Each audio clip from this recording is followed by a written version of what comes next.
Kisah tentang kota Iram dan hubungan mereka dengan kaum Ad adalah ikatan yang tidak bisa dilepas.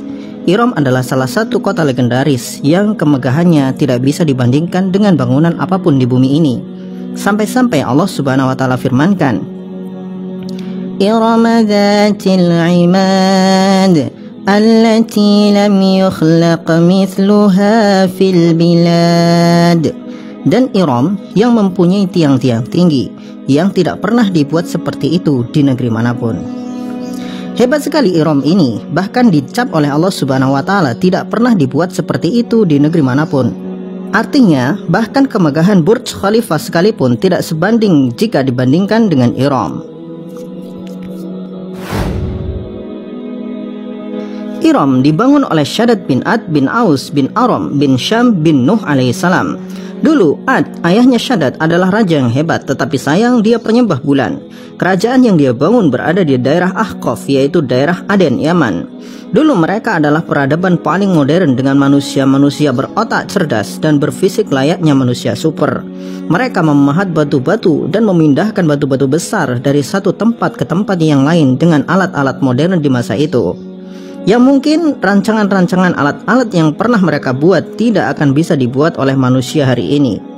Dikisahkan bahwa Ad berumur 1200 tahun. Ketika ia mati, ia digantikan anaknya Syadid. Syadid memegang kekuasaan selama 580 tahun. Kemudian dia digantikan adiknya Shaddad. Shaddad kemudian menguasai dunia dengan ketamakan dan kezaliman. Dia termasuk pemimpin yang menuhankan dirinya sendiri. Suatu hari, Shaddad mendengar kisah bahwa Tuhan mempunyai surga yang mengalir di bawahnya sungai-sungai. Bangunan-bangunan di dalam surga terbuat dari emas dan perak. Bebatuan surga adalah batu permata dan mutiara. Tanahnya wangi kasturi serta diisi dengan bidadari-bidadari cantik yang menawan hati. Segala fasilitas terbaik dan kenikmatan tertinggi ada di dalam surga. Maka timbullah sebuah niat di hati seorang Shaddad untuk membuat tiruan surga di bumi dengan spesifikasi seperti surga milik Tuhan di atas langit sana.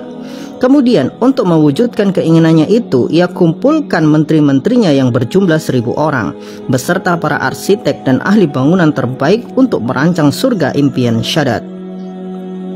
Maka bergeraklah semua arsitek dan ahli bangunan mencari tanah yang tepat untuk membuat surga impian itu.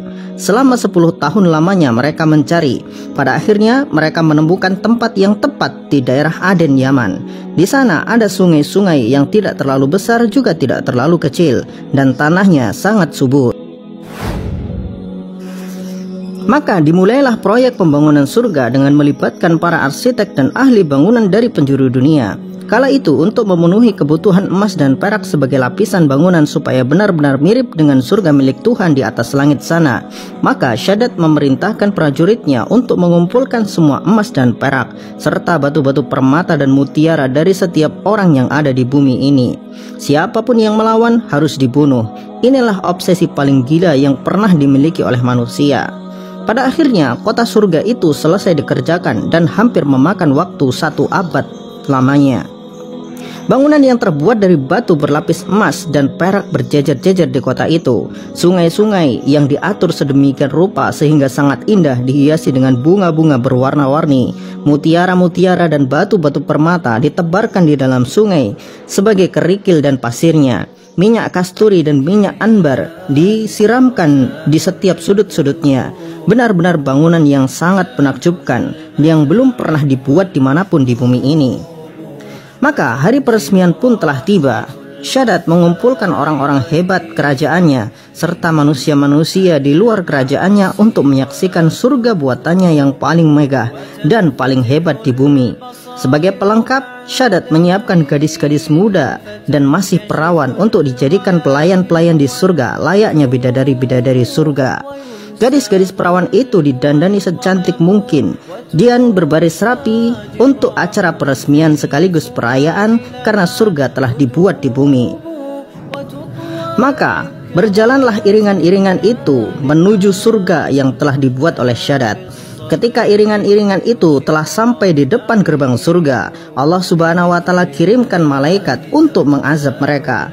Ketika malaikat itu berteriak dengan satu teriakan, maka matilah semua orang di sana tanpa terkecuali.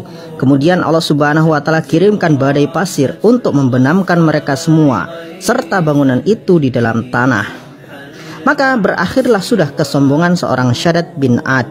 Pada akhirnya usaha seumur hidupnya untuk membuat surga, menyaingi surga milik Tuhan, hancur hanya dalam hitungan jam. Wallahu a'lam bishawab.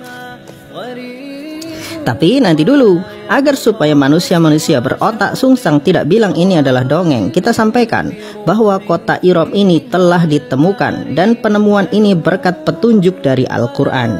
Di dalam Al-Quran, kota Iram, tempat di mana kaum Ad tinggal, di daerah Ahqaf.